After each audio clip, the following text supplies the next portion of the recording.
Well, hello again. Today's video lesson is on minerals.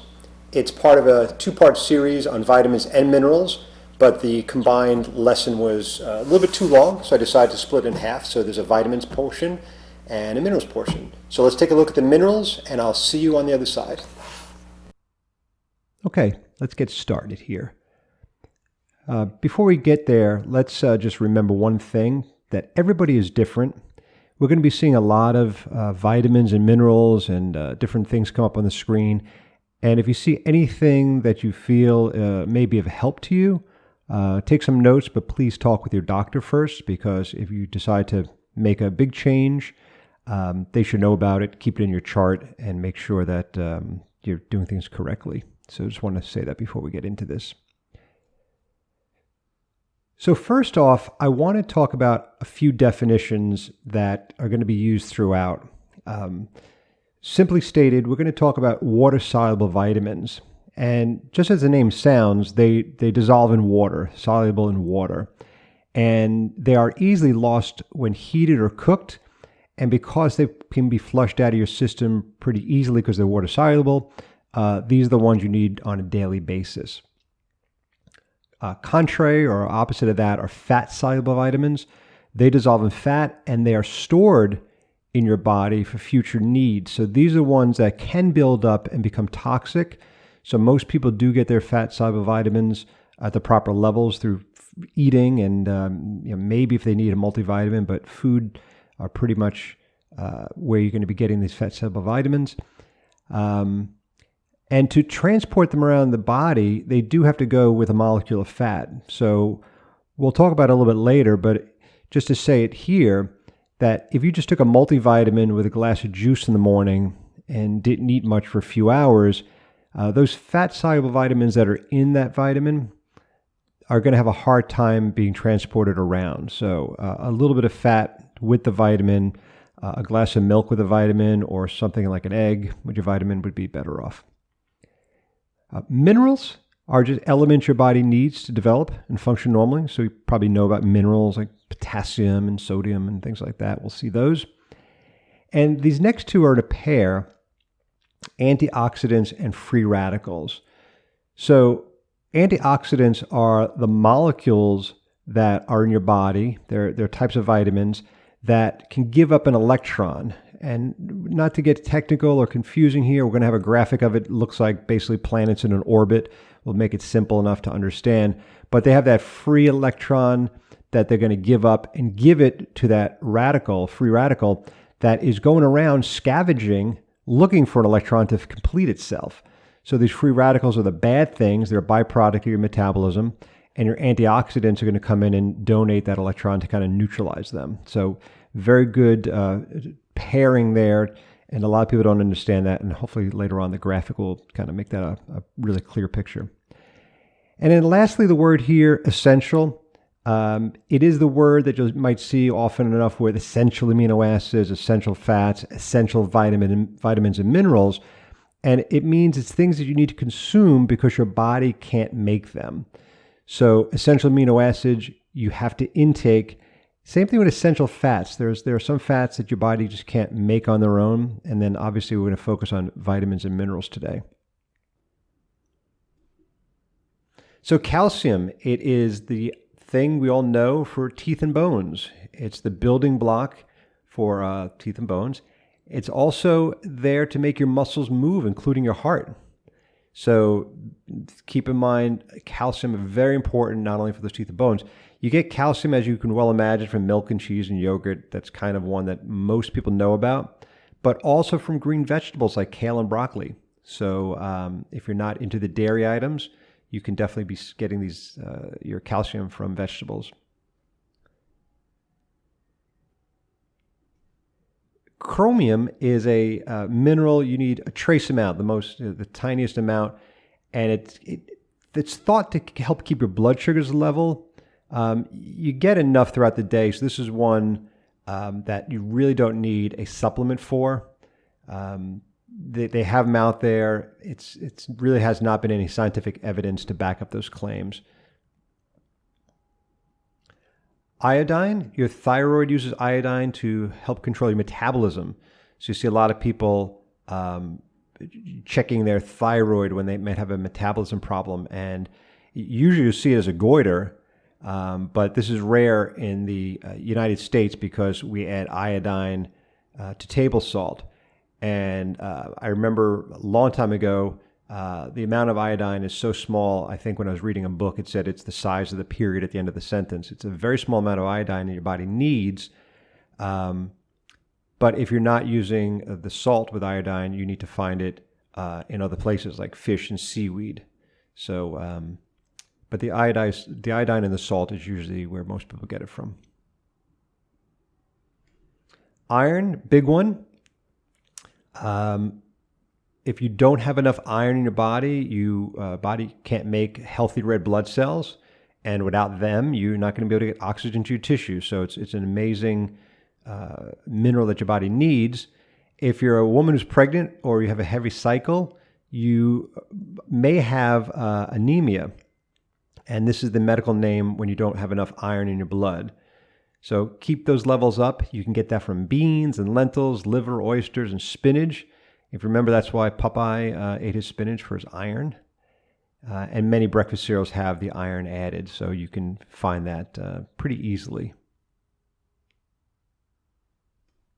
Magnesium, many people don't know, but it's a big component to help your muscles squeeze and keep your heart beating. It helps control blood sugars and blood pressure. So we talked about in a different video how doctors will and nutritionists will say low sodium diet for high blood pressure, but also adding in magnesium. It makes proteins in DNA and helps, it's part of the turning your food into energy. And you'll get it in almonds and cashews and spinach and soybeans and the like. Avocados is always a great source of magnesium. And potassium. So we all think about bananas with potassium, but remember you can get it in green leafy vegetables. It seems to be a better source for this mineral. It keeps the blood pressure normal. So remember again, we talked about the potassium as well, loading up on potassium when you reduce that sodium, and it helps your kidneys work. There is a nice sweet spot. Levels that are too low or too high could make your heart and nervous system shut down. So potassium is dangerous. But if everything's working right in your body and you're flushing out any extra potassium that you take in, you'll be in good shape. But make sure you take enough in. And we talked about that number being pretty large. And multivitamins do not usually carry enough potassium. So you have to either take a secondary supplement if you really need that, or eat a very balanced diet. Selenium does a ton of things, mainly fighting off infections and helping your thyroid gland work. So we talked about thyroid a moment ago. And it comes in so many places that everyone should be getting enough selenium, so I wouldn't worry too much about it. You get it from meat and bread and eggs. But be careful, too much can cause brittle nails, nausea, and irritability. So again, balanced diet should be fine, and supplement additional above and beyond, probably not needed too much. And zinc, interesting enough, without it, you could not taste and smell, and your immune system needs it, and it also helps cuts and scrapes. So in the wound healing process, zinc and vitamin C work very closely together to keep that process moving, as well as the collagen coming in to help rebuild the tissue. So recently I had a surgery and started adding some supplements of zinc and vitamin C just to make sure I had enough to take care of that wound. You'll see people in hospitals who have bed sores, and they'll be on additional vitamin C and zinc to help those wounds heal. You can get zinc from plant sources like sesames and pumpkin seeds and chickpeas and lentils and all the things on the screen. But it's easier for your body to absorb it from animal foods such as oysters and beef and crab, etc. So keep it in mind. And again, a multivitamin should have the zinc you need as well. So phosphorus is a component of bones and teeth and your DNA and your RNA.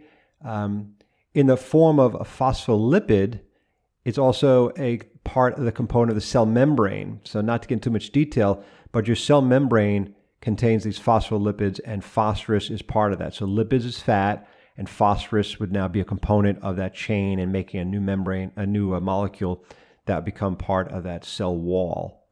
And it's part of, we talked about briefly, that Krebs cycle. That's a circular clockwise circle of processes.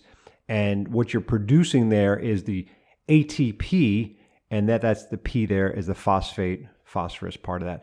So that's where the phosphorus is very important for energy in your body.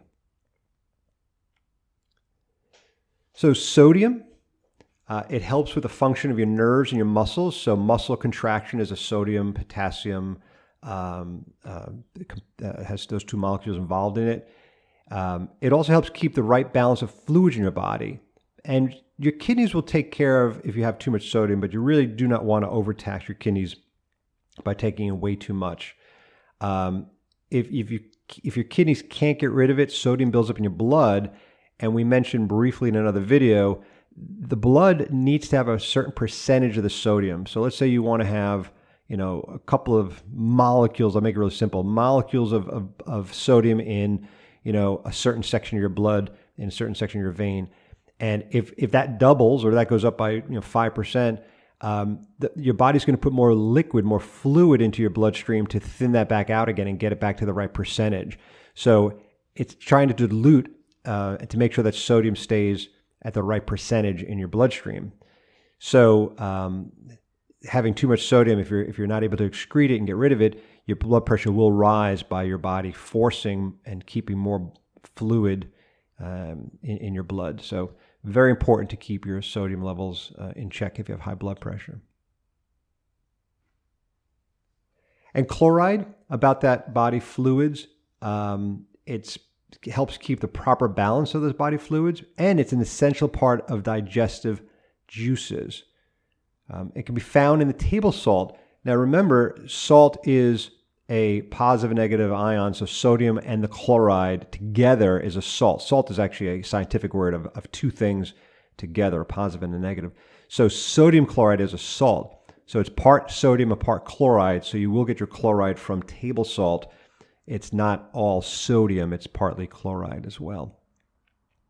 Other salts, other things that have those two pieces, potassium chloride is something that people use if they have have high blood pressure or medical need to not have sodium. They'll do another table salt. One of the brands, I believe, is New Salt, and it's potassium chloride and gives you that similar flavor that sodium chloride would give, but does not include that sodium. And copper is essential. It's a trace mineral. It's present in all body tissues, and it works with iron to help form those red blood cells. So now you have the iron, now you have copper. It also helps keeps the blood vessels and nerves and the immune system and bones healthy. And knowing that the iron and the copper are working together, copper aids in that iron absorption. So very important to have the proper amount of copper in the diet. And fluoride. Fluoride occurs naturally in the body as calcium fluoride. Calcium fluoride is mostly found in the bones and the teeth. And a small amount of fluoride helps reduce tooth decay. And so adding fluoride to tap water helps reduce cavities in children by more than half. So it's an interesting thing how fluoride works in a way to keep the cavities down. And molybdenum is an essential mineral, remember the word essential, found in high concentrations in legumes and grains and organ meats.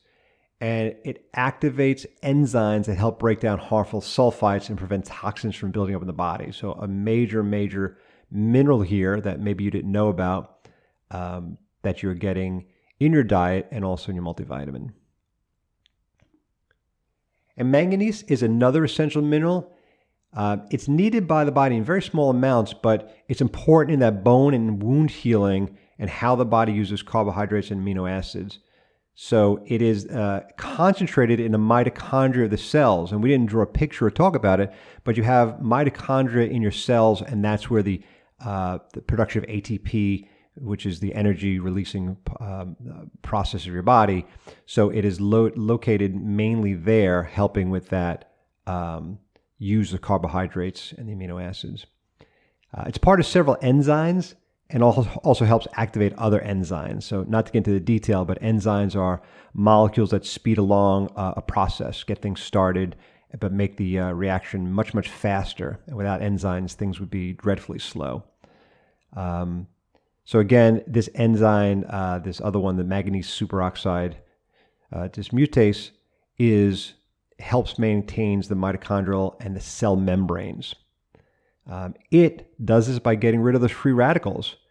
So we talked about the free radicals damaging the fats in the membrane. So now we got this manganese also helping to be an antioxidant in that regard. Okay, lastly here, we're going to stop off and just look at a label for a generic brand of vitamins. And notice they all kind of range in different percentages, above and below 100%. Not exactly sure why. Sometimes they do this just to have a proprietary blend that they can call their own. But other reasons why is that you may be getting it from food sources where they feel that a balanced diet will be okay to get some, and if you're low, this will get you over the threshold. When you see vitamins that have like thousands and thousands of percent, a lot of times you'll see that with the vitamin B when it's a active formula or athlete formula. They're trying to overload with the Bs, thinking that you're going to get extra energy from it. No, if you need 100%, getting 1,000% is just going to be flushed out of your body, especially when it's those water-soluble vitamins. So don't be taken by that. A good diet, plus if you really need to, a multivitamin to fill any gaps will take you to where you need to be. But I want to always stop off at that potassium, if you notice there, and the chloride. But again, if you're using the table salt, the chloride is not the issue. The potassium is only 80 milligrams, and that's 2%. So the other video we talked about potassium requirements being somewhere around the 4,000 milligram level, and this multivitamin will not provide that. So you do have to eat a good diet to get that potassium level up, which we talked about helping for blood pressure and muscle contraction, things like that. Well, there you have it, minerals. Second part of the vitamins and minerals series. I hope you enjoyed that. If you did, please don't hesitate to click the subscribe button and the bell notification icon for reminders. And also in the description, there'll be a link to my Patreon page. We've been getting a lot of nice comments, and I got future videos prepared and planned. So please check back often. And as always, thanks for watching.